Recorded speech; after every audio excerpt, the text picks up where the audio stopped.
मेरा नाम श्याम श्याम श्याम छलियाँ 30 रुपये 600-700 रुपया लगता। गुजारा तो नहीं होता लेकिन रोटी पानी तो लगता पे गुजारा नहीं होता, लेकिन इस तो अलावा नौकरी नहीं है ना कोई काम में कारोबार है कोई नहीं। फिर हूँ फिर जो लभना करना तो है ही ना।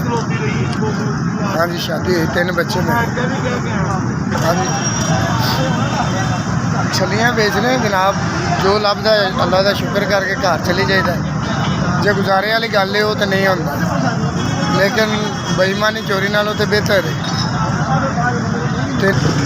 किराए का मकान है, बिजली का बिल, किराया, गुजारा बहुत मुश्किल होता है। नहीं महंगाई के अज 600-700 रुपये च हांडी नहीं पकनी, लेकिन सारा दिन बेच के भी उस तो बाद नहीं बनती। कोई समझ नहीं आ रही बंदा की करे की ना किस तरह हो सकता। बस अल्लाह ताला तो एतबार है कि अल्लाह ताला कभी तो वक्त अच्छा ले आएगा। जी रहे हैं उनकी आस से जो वक्त अच्छा ले आए आप। अस्सलाम वालेकुम जी। 5000 रुपया मैं किसी की तरफों आया जोड़ा कि मेहरबान है गरीब लोगों से। मैं उन्होंने दिल की गहराइयों शुक्रिया अदा करना और दुआ करना कि अल्लाह ताला उन्होंने होर तौफीक दे, वो इस तरह गरीब आदमियों का एहसास और उन्होंनी मदद करते हैं।